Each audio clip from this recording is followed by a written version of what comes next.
Okay, good afternoon, everybody. Thank you for joining us today for the presentation by Angelos Varvarousis on his book, Liminal Commons, Modern Rituals of Transition in Greece.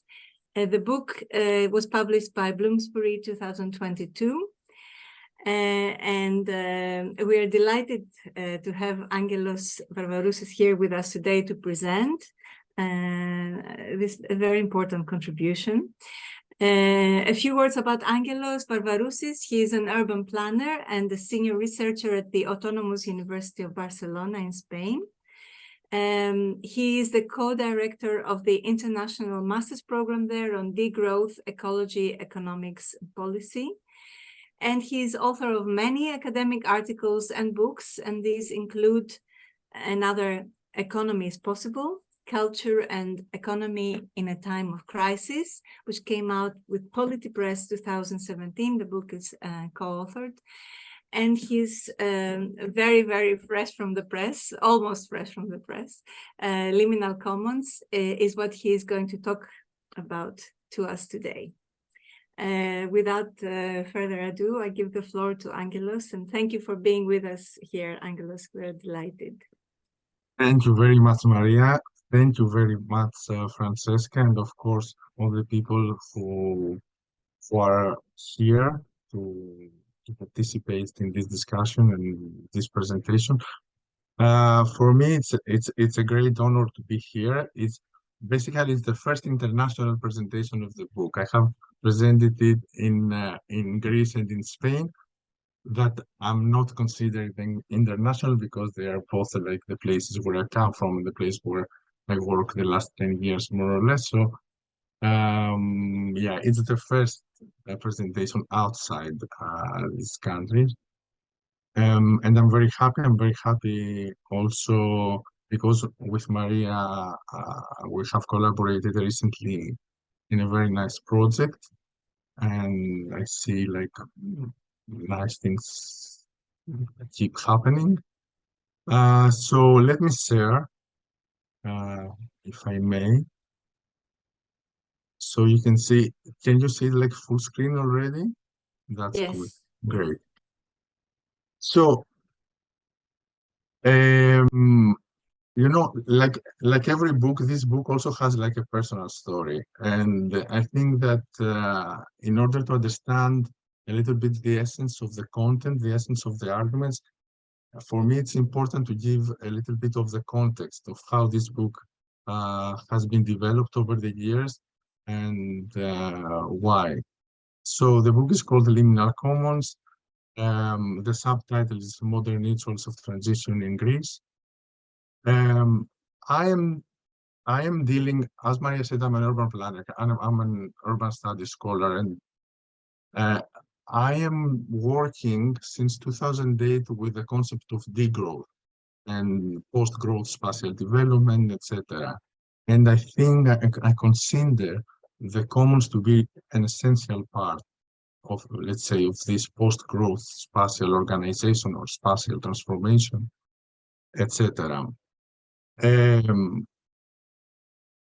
This book started, the ideas of this book started in 2008 when I was doing my master thesis in the Department of Architecture in Athens, and I was dealing with like beach communities. It's like crazy that I'm saying it here, but I mean I was looking for communities that pop up in remote islands in Greece. They are self-organized, completely non-commodified. And I was trying to understand what is the impact of these communities to these places, what is the impact of these communities to the people who participate in these communities, and what is the impact of these communities to the cities, where most of them were urban dwellers going back to the cities during the winter.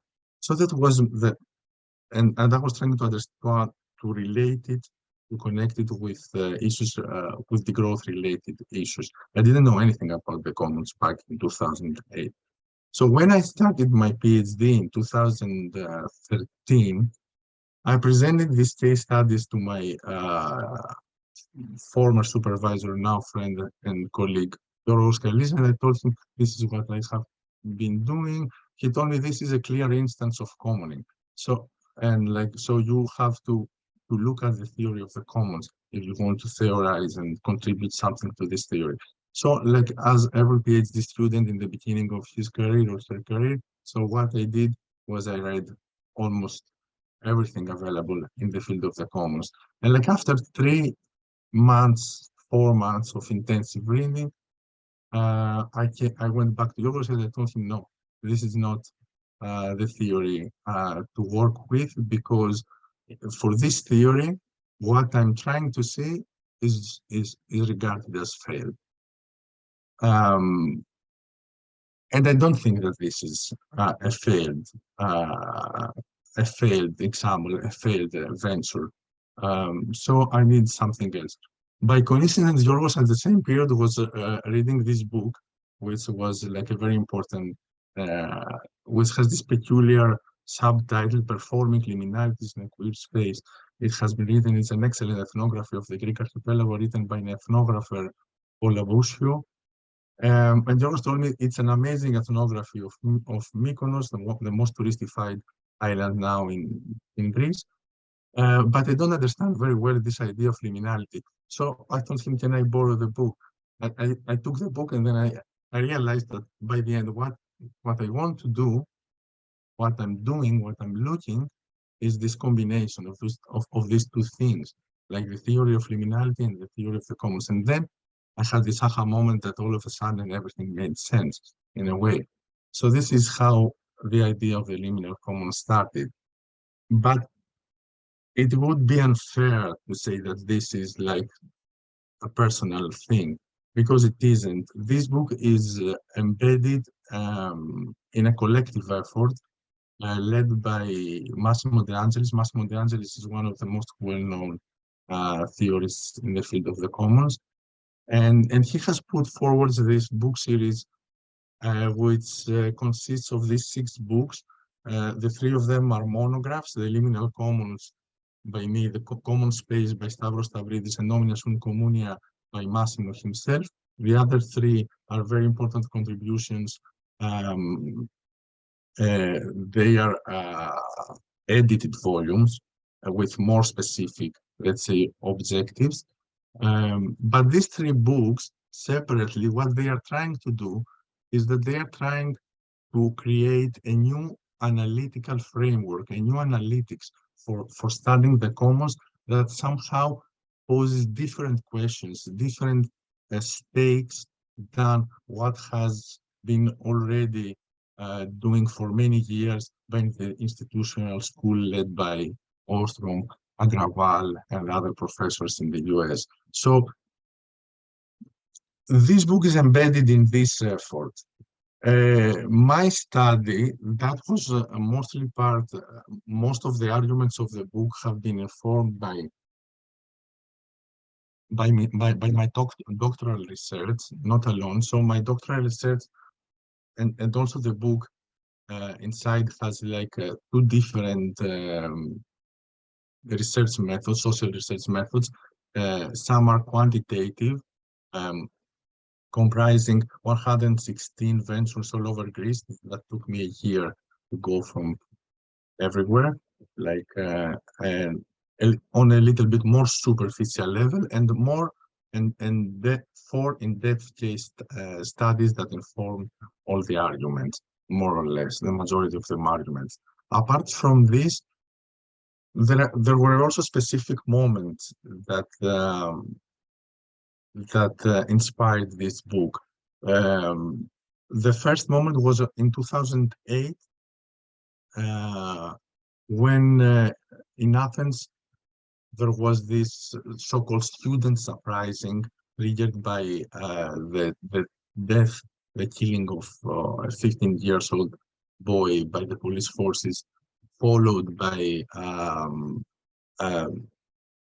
demonstrations, but most importantly, experimentation with grassroots alternatives. The second moment was the 2011, the Occupy movement that affected a lot Greece as well. There was the period between 2011 2015 that when the vast majority of the solidarity ventures and common structures have developed in the country. And then the final defining moment of this research was the 2015-2016 period when the migrant crisis had intensified a lot due to the Syrian war, but not only, and affected a lot Greece. So these are like, so this is a book that was created in conditions of crisis, let's say. So it is inspired by crisis. It tried to make sense of this phenomenon as well, along with the other two phenomena that I said before, liminality and the commons. So what we're gonna see very quickly is the first 2 points in these presentations because we don't have time for all the 4, which is the relation of commons in time, which I think is important.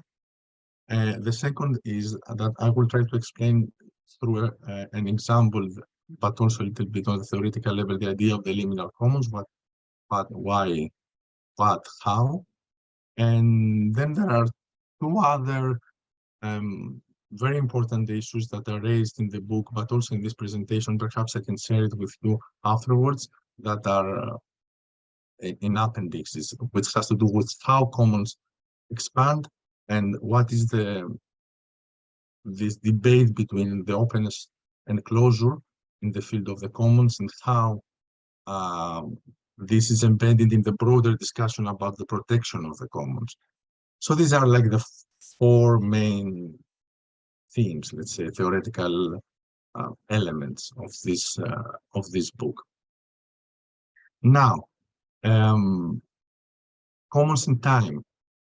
Although perhaps it sounds strange that we are talking about commons in time as something that doesn't exist in the literature, it is true that there is very little work on this relation between commons and time. And what dominates the discussion is an atemporal examination, and all the attention is paid on the material, organizational, or institutional, as we say, geographical, spatial, and even political characteristics of the commons, but there is very little reflection how commons develop over time, what are the different stages, what is the different lifespans of the commons, how they affect the way they are being organized, etc. There is very little reflection on that specific topic. And this has been inherited to a large extent by the institutional school led by Ostrom, I'm saying again, in the study of the commons. And the important thing is that this lack of examination of time is happening because there is a naturalization of perpetuity and institutional persistence as the most important goal for every commons. So a commons is regarded as successful if it lasts for long, if it demonstrates institutional persistence. This is perhaps one of the sole criteria in the field. So this is translated into a lack of tools for understanding and evaluating forms of temporary commons. The ephemeral commons are considered more or less either elusive or failed. And the very elaborate framework of the institutional analysis and development, or the CES of the institutional school toolkit, which is applied transversally. There are perhaps like 500 or 600 papers per year that use these tools for analyzing commons, that do not include like time as a meaningful variable. But even the more recent efforts to analyze the commons that also pay attention to this more ephemeral forms of commoning, they lack the analytical framework, how to approach, how to incorporate this thing. I mean, they emphasize the political value, but without developing this analytical toolkit. So an effort that is taking place in this book is to move from institutional persistence to an assessment of the commons that is based on the objectives that the commoners are setting for their own experiments. So I'm trying to say that we should stop evaluating the commons only on the basis, which is very important, of course, of institutional persistence and perpetuity, but we must try to understand what are their objectives and whether they meet them or not, which is a different logic, a different idea about how to evaluate their performance. And this must have to do with the examination of afterlives of these ephemeral commons, the impacts that these ephemeral commons have in places, people, processes, institutions, biographies, cultures, and so far and so on. We need to understand how these temporary commons articulate between more stable commons and how they help or not or block the connection between more stable commons. And in general, the overall argument of the book is that we should embrace somehow temporality and transitoriness, not as something that is the output of failure, is a failure, but as something that is happening. It's normal that it's happening, and let's see how it works in the broader machinery, in the broader apparatus of the commons, let's say. So this is like one of the core arguments of the book. So what is a liminal commons then? Usually, I mean, a good way is to explain it theoretically. Another perhaps good way is to try to showcase what a liminal commons is through an example, and this is what I will do now. And I will focus on a very specific case, which is an extreme liminal commons par excellence, we could say, because I really think that we can learn from extreme cases. So this is the island of Lesbos. It is an island, a Greek island bordering Turkey, and for many years have been the main entry point for the refugee flows coming from all over Asia and Africa. Because, why? Because the distance between Turkey and Greece is only 8 kilometers, not 500 miles or 300 miles, as it happened a few days ago, south of Peloponnesus. So there, alongside the huge humanitarian geography that has been developed during 2015-16, where the flows have increased exponentially, there was this experiment which was completely self-organized, and it was the output of a peculiar call. There was a small NGO in Lesbos led by a priest. I mean, when the priest had understood that this is not gonna work very well because the flows are huge, what he did is he did like an open call. So he did an open call. The open call was received by an anarchist community, an anarchist collective in Athens, and they responded to this call and said, okay, we are coming there. We will set up like a first reception camp, and let's see what happens. So this is how it started. Some very basic information for the project. This project started in October 2015 and lasted until June 2016. In this period, I have to also say that I was living in Lesbos for 2 years and a half, so I have followed the whole process from the beginning, not from the beginning, from 2 months later until the end. So it was an intentional shutdown. So that it was not that something happened and it was evicted or something. The project decided that its life has come to an end, and they intentionally removed everything from the, and they deconstructed the camp. We are talking about almost like 1,000 volunteers with max stay 4-5 months and an average stay of 2 weeks from all over the globe. What was its role? Its role was to offer safe passage and first aid to the migrants. So as you can see here, the migrants were arriving with the boats or even with sunk boats, with the life belts, etc. So there were people there taking them, offering them first aid, uh, some dry clothing, some food, everything they needed. They were staying there 24 hours or a few hours, or at most like 48 8 hours, etc. And then they were continuing their travel wherever they were able to go. So that was the operation. And it offered safe passage to more than 200,000 migrants, which is like a lot, much more than all the state and NGOs in this operating in the area. It was governed through a General Assembly. It was funded through donations, only in kind. It negated, as I said before, to institutionalize, but collaborated with institutions and NGOs. And it used like a mixture of different places, like occupied public spaces, donated private spaces, rented spaces.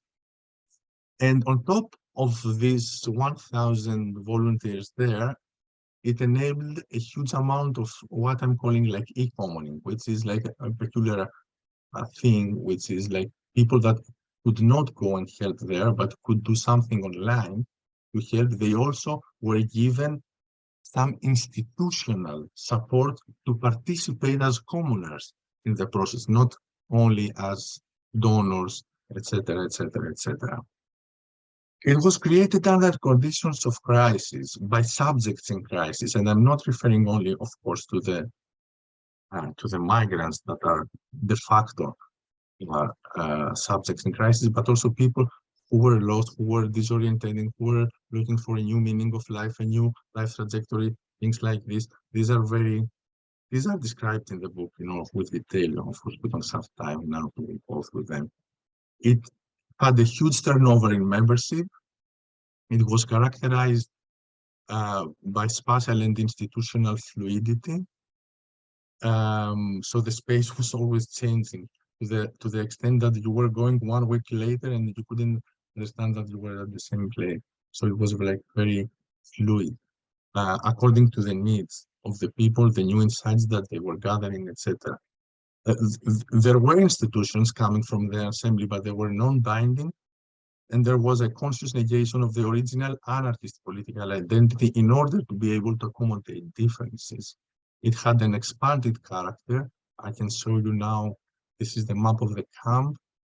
It's not so important now, but this is more important because this shows like the direct infrastructure which gradually expanded in the whole area of, this is, there were 13 warehouses, different places for spotting migrants, different places for having the materials, so it was like an expanding infrastructure, let's say. And this is the map that shows the different spots in the broader island of Lesbos. And of course, I cannot have a global map to show all the different spots that were operating in order to make this operational.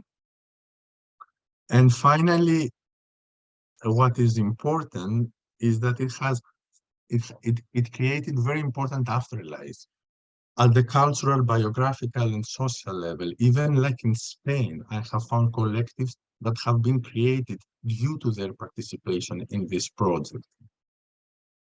So why I call this thing like a liminal commons? Because from a classical theoretical perspective, it doesn't make any sense. Because it doesn't make any sense. It doesn't have clear boundaries. It's violating all the rules of the classical commons, let's say. It doesn't have a clear community benefiting from them, which is very important. So we don't have like actual people that receive water or like grass for their animals or something like, or like books from a digital library. The rational choice of the anthropological type is not easily applicable. We can see application, but it's not easily applicable there. The institutional persistence is not even an issue. The trust-making mechanisms are constantly violated. There were no gradual sanctions to avoid free riding. The collective identity was a peculiar thing, of course, like not collective identity, at least in the theory that has been theorized so far. And most importantly, it is not the resource that poses the so-called the question of the common. It's not like as it happens. We have like a sea, we have to see how to manage it as a commons or otherwise. But even from a Marxist point of view, these commons, there is some uneasiness towards these types of commons, because they don't fit either in the category of the common, as Hard and Negri say, which is because they don't have the political capacity, as they claim. They don't fit like in the categories that are interested, that Harvey is interested in. They are not anti-capitalist commons, as Federici perhaps would say, or even, and they are not like a form of cosmolocal production, for instance, as some others would say. So it's something that needs to be theorized. So the idea of the liminal commons, and these are one of the last slides. I have like another 3, 4, 5 minutes or not? Okay. So the idea of the liminal commons is the idea of liminality is like old. What is the idea of liminality? Because we have talked about liminality and I didn't explain anything. So the idea of liminality is quite old. Is like 100 old or even more, 115 years old. Identified by Arnold van Gennep in the rites of passage. What did he observe? He observed that all rites of passage in different geographies, they have like a tripartite structure. This structure is starting with a negation of a given identity and the creation of an artificial crisis, let's say. Then the last stage is the reincorporation of the person or the collective with a new identity in the social milieu. And then there is like the intermediate stage where all the transformation is happening. So this is like the stage of liminality, more or less. Okay, this has been further developed and theorized by Victor Turner in the 60s onwards, and in order to be applicable in the modern world, although with an emphasis in the breaking from normality and not like in transformative collective processes, etc.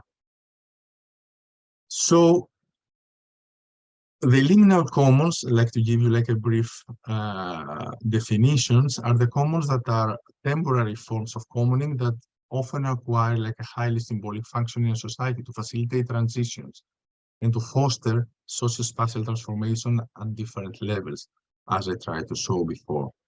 The basic properties of the liminal commons are these. Most of them were apparent in the case that we saw before.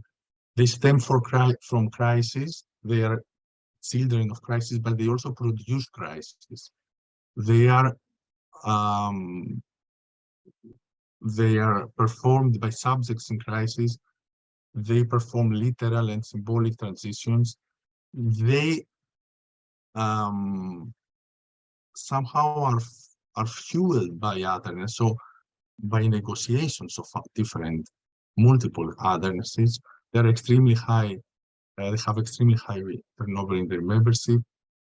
They tend to abolish identities, especially political, but not only. They keep intentionally loose structures in order to accommodate more people. They are characterized by non-binding decisions. They have expanding character. So they are expanding not only spatially, but also organizationally, also politically, also in many different ways. And they have multiple outcomes. So they are transformative in a way. And then we have like this final question that one could say, but isn't it something super niche, super unimportant? Why did you write a book about this? If it was only these extreme occasions, I would say that perhaps it's a very niche book. But I tend to observe that this is not the case. So we have multiple types of liminal commons embedded in different commoning structures, let's say. One is the one we have already seen, the case of Platonus, tentative and temporary commons that expand at the ruins of something, ruins of growth economies, ruins created by crisis as it happened in Greece, as it happened in Argentina, as it happened in other parts of the world, or as it happens after a natural disaster, or as it happens like in such cases. But this is not the only thing. Other cases include the seasonal experiments, like the ones I described in the beginning of my talk, or I was approached recently by a very nice person, like who does work in Montreal, and he told me, "Wow, this thing he wrote this book, etc." And he said, "Okay, this is like this is very relevant for me because there is a place in Montreal which is highly contaminated. It has been given to the people to do whatever common projects they want to do, but no one does anything because it is contaminated. So what happens there is that more people from the lower classes, homeless people, people that are not in the, let's say, in the middle class, do not belong in the middle class or upper classes, etc., they are doing their own commoning there. And this commoning that they are doing there operates in these contaminated spaces as a bridge, as a commoning bridge towards other futures. Or more importantly, and I think just pay attention to this, because I think that there are, in every stable commons, there are phases of liminal commoning. Like when projects tend to go to stagnate or to face like crisis, they need to employ liminal commoning. They need to employ different things that they usually do in order to expand or in order to transform. Or even if in projects that have a very good life and they are very successful, etc., when they want to do something else, something different outside the core activity, they usually employ these forms of commons in order to expand their activities. So we can see, and I have examples, of course, for all these things that are also in the appendix, so you can read them afterwards, or perhaps we can discuss them in the discussion part. So, and this is the last slide. There are two main issues that are also part of the book, but not part of this presentation up to now, which are opening through this idea of liminal commons, etc. The first has to do with expansion and upscaling of the commons, and the second has to do with the protection, and which goes a little bit beyond the dilemma of openness and closure, which is very central in the theory of the commons up to now, etc. And if we can have like some concluding thought, I think there is need to think the commons also beyond stability and permanent satisfaction of allegedly unchained individual and collective needs and desires. And liminality can help us articulate these relations between different commons in different phases, different stages, different scopes, different objectives, etc. There is, of course, need to do more research on what is the output of these liminal commons, why they are reversed, how they are reversed, when they are reversed, under what conditions they are reversed, or further expand and develop. And I think there is also scope in finding also more ways other than this to incorporate time as a meaningful variable in the making and unmaking of the commons. So that was all. Thank you very, very much for hosting and for the attention. Thank you. Maybe you can stop sharing so that we can see each other. Thank you, Angelos. You can't hear us clap, but maybe we can also invite people who want to turn on the cameras, because it's always nicer to get the illusion of a real face-to-face. Francesca, over to you. Yeah, thank you for introducing us to the concept of liminal commons. I really appreciated the whole theoretical development and also the example of Lesbos. I'm sure that there are some questions, and we have also today actually a pretty big group of participants. I would like to ask you to raise your hand, and we will collect the first two questions. Does Maria, you have a question? Oh no, I saw you moving your hand, sorry. I do, but I didn't move my hand, but let's give priority to others. Okay, I see Patricia, and do we have another question? Federico. Okay. Oh, will I go first? Okay, Yes. thank you. Yeah, I just thank you very much. A really interesting subject. I was interested in the if you could expand a bit more on the ritual component of your book, because you did talk about liminality, but how is this liminality ritualized? I think I sort of saw a bit of that in some images you showed us at the start, but if you could just expand on that. Thank you. Surely, thank you. And basically, there is the last chapter of the book is called Rituals and Transformations. So this is the whole chapter is dedicated on explaining this thing. What I can say now, like quite briefly, is that I mean there are many ways to see why there is a ritual element in this thing. But first of all, I think it's important to distinguish between rituals that reaffirm a social order, so they are operating as, let's say, meaning producers of meaning in a certain society, that reaffirm identity, reaffirm modes of cohesion. They reaffirm, let's say, specific elements that make the society. And there are also rituals that are tending to do something different, to transform society. So on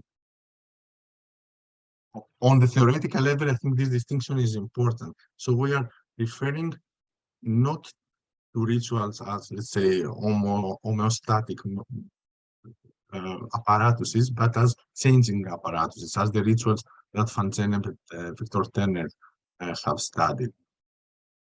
Like on a practical, so I think that, you know, and we also tend to say like, okay, rituals are fading out, we don't have rituals anymore, we don't have collective rituals, the rituals belong to the past, and then our society has only these individualized rituals of how we go to bed or how we celebrate like certain things, etc. But I think that, and this is important, that society still invents rituals, and invent rituals especially under conditions of crisis, in order to explore transformation, in order to explore a way out of this crisis, etc.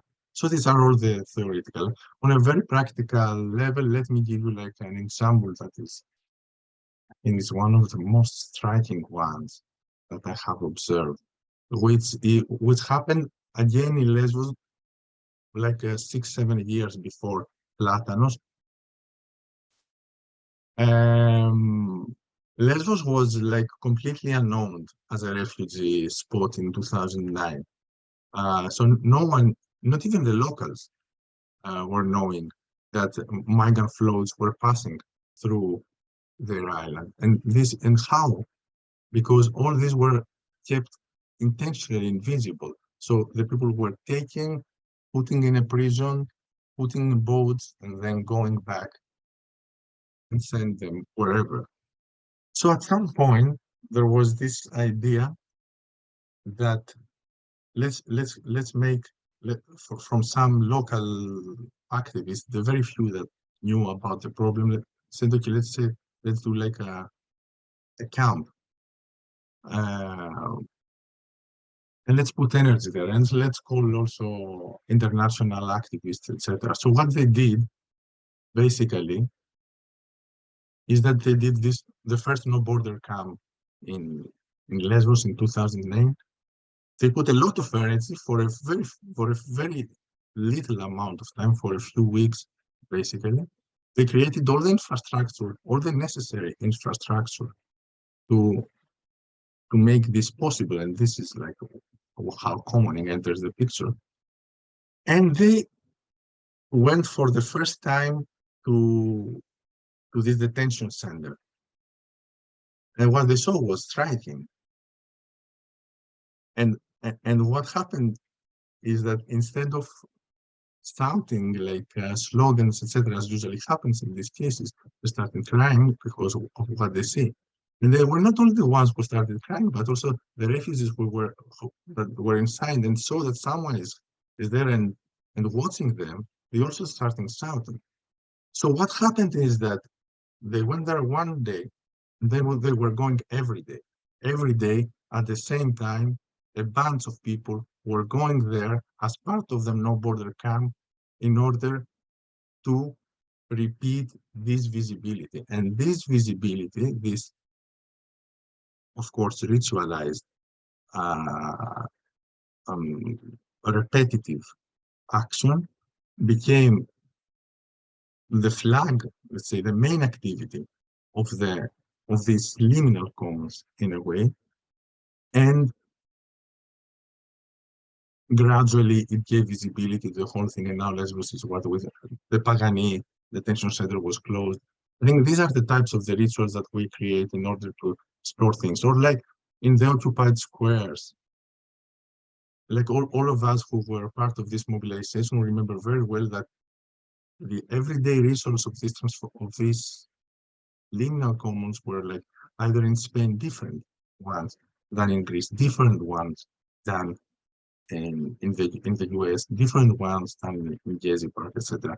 All this everyday activity was ritualized in order to be maintained, in order to, not because they knew where they were going, because that was an enabling factor for looking for ways out of this crisis. I mean, I can expand a little bit more, but I think I have taken already too much time for this. Maybe we can collect the next two questions if you agree. First from Federico and then from Dan. Thank you, Angelos, very much for the presentation of this book. I didn't read the book, but you convinced me to start reading. So when you were talking about, when you were defining this concept of linear commons, I was thinking how this concept can be used to answer different to explain different phenomena in different contexts. And well, I'm sorry, Dan, go on, because somebody is ringing the bell, and I think it's Miriam, which is under the ring. So next one, sorry. Okay, good, great. Okay, good luck, Federico. Angelos, thanks a lot for this very interesting presentation. And I read some parts of your book, and I really like the way in which you move on maybe to more, well, you combine some of the, I think, analytical sensitivity of the institutional scholarship with also more normative engagement that you find in some of the works you also mentioned by Massimo De Angelis and others. So I really like the way in which you combine the two, also with a rich case study, like as you discussed right now. And my question also relates a bit to that, because I'm very curious and sort of maybe a bit, if you could elaborate a bit more on the consequences or the implications of these liminal commons. So one of the things you mentioned is that So we should think maybe a bit more dynamically or a bit more in other terms about the temporality of commoning practices, so that they also change over time. And it's not only about the preservation of the natural resource or about transformation of the whole socioeconomic system of society. But I wanted to what extent you also sort of traced or followed those impact of transformation of commons in your own work, in your own empirical work. Is this something you observed, for example, in the Lesbos case, or in other cases you investigated? Maybe Okay. Federico wants to finish his question and we collect them, both of them.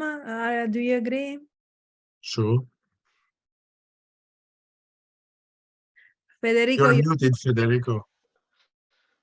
I'm sorry, I had to run otherwise. So I was saying, I'm trying to find out what is the use in this of this concept that you define building this on this case that you presented us for understanding other cases of similar but yet different phenomena. Because when I was thinking about liminal commons, I was thinking, what is really distinctive of this liminal and common? And I was thinking about a case of Mimmo Lucano in Calabria, in the municipality of Riace. He's a mayor that decided to do more or less the same that this organization were doing, but in a completely different way, much more, institutionalized. He was a mayor, he was kind of hacking the law in order to accommodate migrants. Eventually became quite a model, but he got convicted for breaking the law, in fact, and it became a symbol of the justice movement for migrants. But that was doing the same process, but in a very different setup. So I wonder what is distinctive of the liminal commons from any type of, let's say, self-organized or more, interstitial practice that takes care of some problem that is not taken care by either the state or the market. So maybe is the democratic features that are used to organize the process. Maybe you can reflect on that. Or maybe this idea that you presented briefly on your slide, that they react and produce crisis. So it seems to me also something very distinctive that could be understood as typical of this liminal commons. So I'm just reflecting on what are the distinctive feature of them that make them unique relative to other practices beyond the state and the market that might not be commoning as such. Okay, amazing. I think there are two already big questions. Regarding the first, yes, I mean I have been following some of them, but as I said, I don't claim, and I couldn't claim from the ones that I already follow that I have like a clear understanding of how this mechanism of transformation is persisting or is being reversed. I think this is a very fruitful pathway for further research in the future. But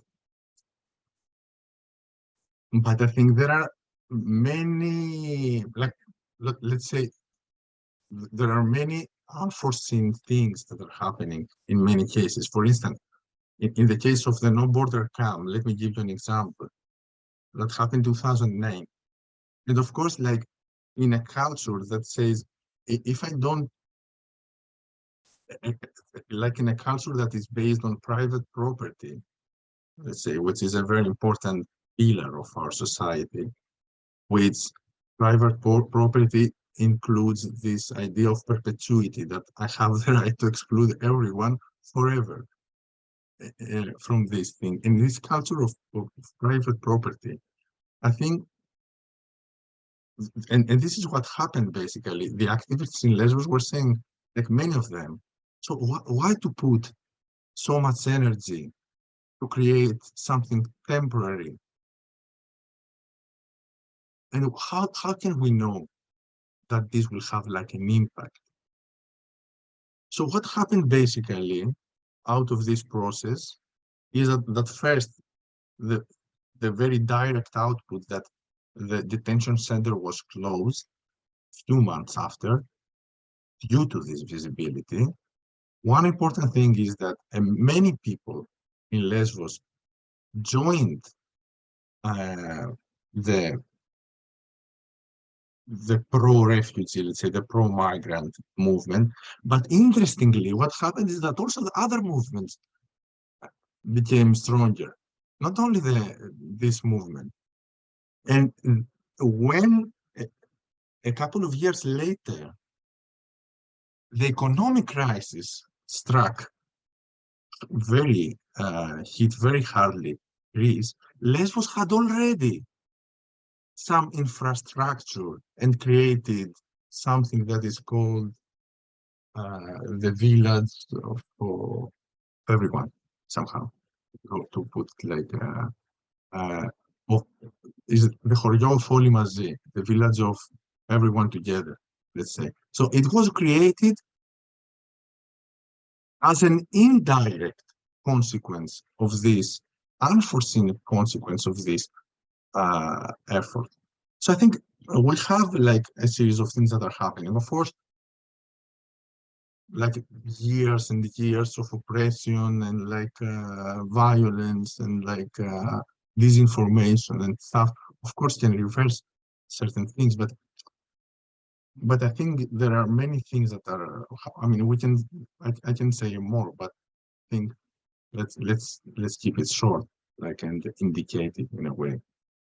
Now, what Federico asks, which is a very interesting thing, I think that first of all, it's important to distinguish between forms of collaboration that are happening top-down, that are being enabled top-down, and forms of commoning that are creating from the bottom up, because they have either liminal or not, they have different characteristics and they produce different things. Like, you know, like, anyway, so commoning is different from collaboration and is even different from cooperation. So we have already like a different type of common doing in a way. Now, when we are talking about liminal commons that are, when I started to do this research, they were created through and due to crisis. So the destabilization factor was very important, and that was the initial thought. Now I see that they have a contagious character. I think this is the important thing, as you said. They have like a contagious character. So what they do is that, and I don't know, I'm wondering if someone can somehow, if a collective can somehow master this art of liminal commoning and can incorporate these processes of opening, of transformation, of negation, which is different than interstitiality, because interstitiality is like, you know, what has been left out of identification, no, in a way. So we have like fully identified territories or subjects, and we have interstitial, those that have remained out of this identification process. But liminality is the process of a negation of an identity, of a negation of a given condition. And I think this is like an important thing. It's like an art, perhaps, that we can perhaps learn, we can master. No, I don't know. I don't have very concrete knowledge on that, but I'm wondering if there is something that has some usefulness for the future of commons.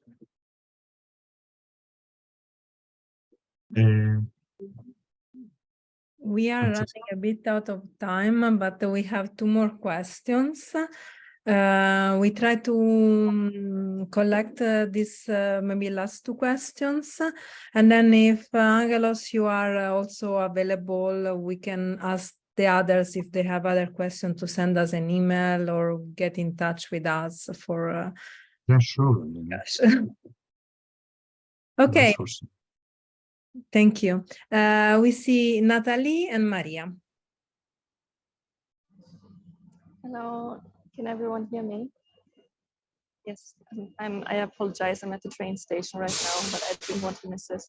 Yeah, so I think this is really, really important, the work that you're doing, Angelos. I'm also researching urban commons, and exactly what you were saying about the temporality and their transformational capacity, the way how it is theorized today in commons theory, I feel is not sufficient to explain why people are, how they can transform through commoning. And I think you mentioned it, that in the beginning it was more the focus on the commons, the object, like something like an object, and then it was more focused on the practice in itself. But I think one of the things that I take from this now, and sort of for me confirmation, because I've also been focusing quite a lot on the commoner subjectivity and sort of how it changes the people that are doing this, right? And I think this is the reason why liminal commons are important, is because people's identities are changed through the practices of commoning. And for this you need social theory, and I've really tried to bring in social theory into commons theory, because I think it's not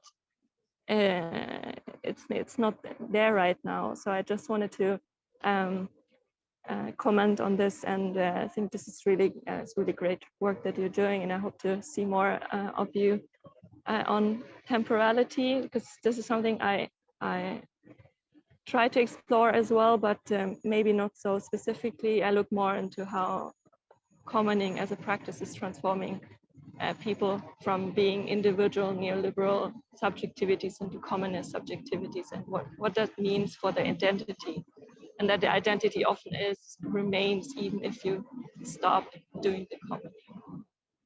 So thank you for this.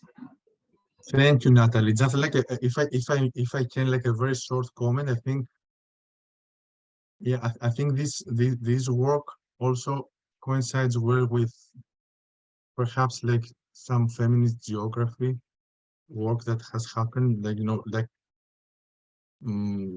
Gibson Graham, like post-capitalist politics, where they are dealing with the captivation of the subject. Of course, they don't take into account all these instances, the instances of crisis, the instances of negation, of former, you know, like they explore like the ideas of resistance to identity transformation, etc., like the cultivation of the subject, etc. But I think that it is important to understand the mechanism also through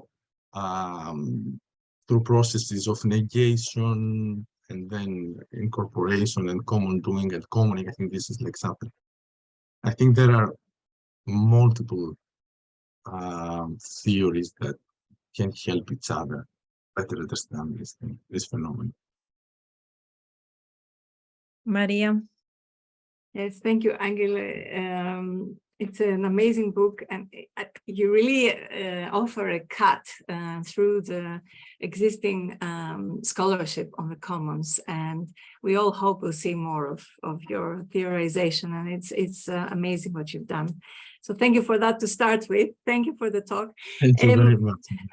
Now my question is, it follows up a bit on Federico's question, and it's about this this relationship between the institutionalization and the liminal commons. And you're very clear where you come from, and you want to cut this institutionalization persistence. My question is, what if we try to link them in the following sense, not of how liminal commons or any commons can become institutionalized, but I wonder whether your definition of liminal commons, those liminal commons come out of institutional lack in many cases, or most cases, I don't know. And whether it's this common lack, as Exposito puts it, in institutional frameworks that fuels, if you wish, or drives or kindles the need. You did talk about need, but if we go one step beyond the need, where this need comes from, could we then involve lack of institutional framework? And if we can do that, we are in an interesting intellectual bind here, that where we have very well established institutions, caring, la da da, we have less of these instances happening. So we're actually missing out on politicization and subjectivization of individuals. I think it's quite an interesting dialectic to consider, but maybe I'm wrong. I would love your thoughts on this. No, I mean, thanks, Maria. I think it's a super interesting and super challenging question, and I think also it's a very fruitful field for further exploration, which is something that I didn't do in this book. The liminal commons, I mean, of course, like in situations that are not institutionalized at all, like you know, the institutional gaps in commons are like tremendous, like they're almost absent from legislation from most parts of the world. Not in other parts of the world, yes, but I mean in many parts of the world there is like a very big institutional gap. So because everything, as I said before, is founded on private property, and private property is not only a system of ownership, but it's also like a system of identification, which is like very important and creates like the identity foundations of our society and of ourselves. And I think that moving towards the common, I think we will have lots of liminality anyway. So I think this is like one thing which is important. One other thing that is important, and you also framed it very well, is that institutional saturation also within a commons can also block like the capacity for transformation, for self transformation. And I think here we have indeed like a very interesting dialectic, a very interesting interplay between things that we want to see get like a legal form, getting institutionalized, getting like moving from this broad idea that is based on private property, that everyone does the best for themselves and this can guarantee the best for the society at large, which is founded on the idea of private property to something else. I want to see things getting institutionalized, but then we have also to think how these things can be transformed also. I mean, can because there is also this idea, you know, capitalism loves transitoriness, you know, it's like loves transitoriness, like all the system of the startups, like all this venture capital. I mean, the capitalism loves this type of transitoriness, and like the response cannot be like given systems based on the commons that can accommodate everything forever. I mean, this cannot be the answer, obviously. I mean, we have to see how temporary structures are needed, can feature like the basic ideas, the basic values, the basic element of the commons, and then can push the whole thing forwards. I think it's a difficult exercise, but I think it's meaningful.